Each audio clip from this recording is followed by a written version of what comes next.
प्रेरक कहानियाँ। भक्त का भाव ही प्रभु को प्रिय है। यह कहानी है बनारस दुर्गा मंदिर। बनारस में उस समय कथावाचक व्यास डोगरे जी का जमाना था। बनारस का वाणिक समाज उनका बहुत सम्मान करता था।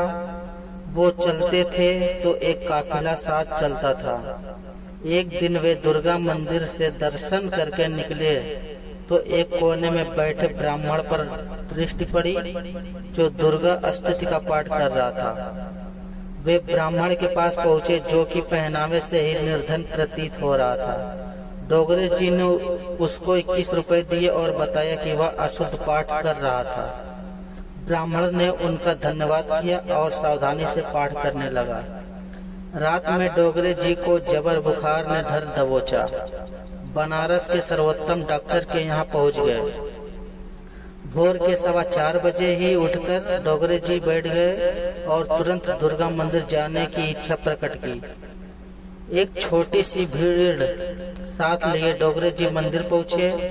वहीं ब्राह्मण अपने ठीहे पर बैठा पाठ कर रहा था। डोगरे जी को उसने प्रणाम किया और बताया कि वह अब उनके बताए मुताबिक पाठ कर रहा है।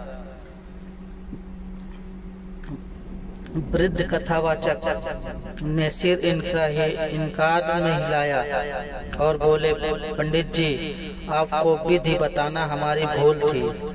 घर जाते ही तेज बुखार ने धर दबोचा। फिर रात को भगवती दुर्गा ने स्वप्न में दर्शन दिए। वे क्रुद्ध थी। बोली कि तू अपने काम से काम रखा कर। बस मंदिर पर हमारा वो भक्त कितने प्रेम से पाठ कर रहा था तो उसके दिमाग में शुद्ध पाठ का झंझट डाल आया। अब उसका भाव लुप्त हो गया और वो रुक रुक कर सावधानी पूर्वक पढ़ रहा है।